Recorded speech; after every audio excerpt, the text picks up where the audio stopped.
ఏమంటాడు? సజీవ యాగముగా మీరు సమర్పించుకోండి.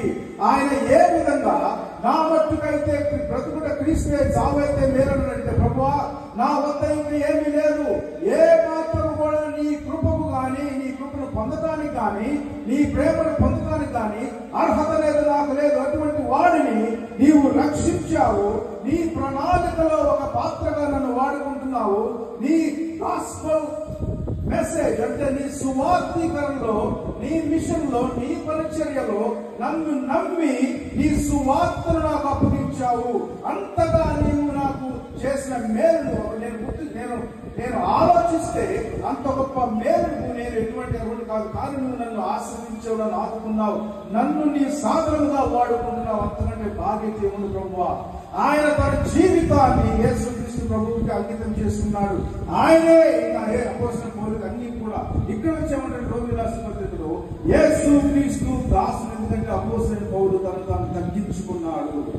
యేసుక్రీస్తు ప్రభు కూడా ఆయన్ని హెచ్చించాడు. ఏ విధంగా హెచ్చించాడు అయ్యా యేసుక్రీస్తు అపోస్తలుడైన పౌలును? ఆయన జీవితం చూస్తే అంతా కష్టమే కదా. ప్రభువైన కొట్టే ఉన్నారు, తను చాలా ఎదుర్కొన్నాడు అపోస్తలుడైన పౌలు.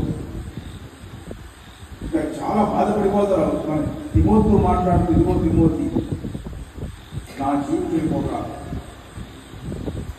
అంతానికి వస్తా ఉంది, అయిపోతుంది నా పరిస్థితి, నేను దేవుని దగ్గర వెళ్ళిపోతున్నాను, ఇదిగో నా శరీరం అయిపోయింది, నా జీవితం చాలా బాధతో రాస్తాడు. కానీ ఆయన ఆశ్రమించుకున్నాడు. ఎందుకంటే ఆయన తగ్గించుకున్నాడు కాబట్టి దేవుడు హెచ్చించాడు. ఎట్లా దేవుడు హెచ్చించాడంటే అపోస్తలుడైన పౌలుగా దేవుడు హెచ్చించాడు. ఆయన వల్ల అనేక సంఘాలకు సువార్త ప్రకటించబడింది. యూదులేమి, క్రీస్తుదేశులేమి, అన్యులేమి ఎవరిని కూడా వదిలిపెట్టే సువార్తను ప్రకటించాడు. ఎందుకంటే ఆ సువార్త దేవుని శక్తి అయి ఉన్నది కాబట్టి, ఆ విషయం అపోస్తలుడైన పౌలు తెలుసుకున్నాడు కాబట్టి సువార్తను విడిచిపెట్టలేదు. యేసుక్రీస్తుపై ఆయన ప్రేమను ఆయన పరిచర్యల్లో ప్రదర్శించాడు, చూపించాడు. అందరూ కూడా ఎంతగా నేను క్రీస్తు ప్రేమిస్తున్నానంటే, నా మధ్యకైతే బ్రతుకుతా క్రీస్తే, చావైతే మేలే. యేసుక్రీస్తు ప్రభు నా కొరకు మరణించాడు, నా పాపాల కొరకు మరణించాడు.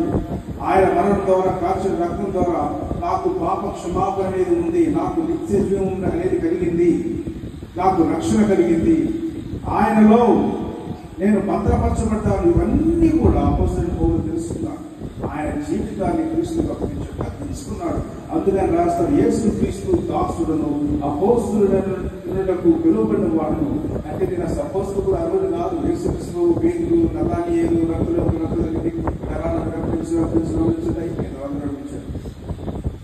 ఈయన అంటాడు సమయం నేను అసలు ఏ మాత్రం కూడా అరువుడు కాదు. కానీ ఆయన నన్ను పిలుచుకున్నాడు, దేవుడు పిలుచుకున్నాడు.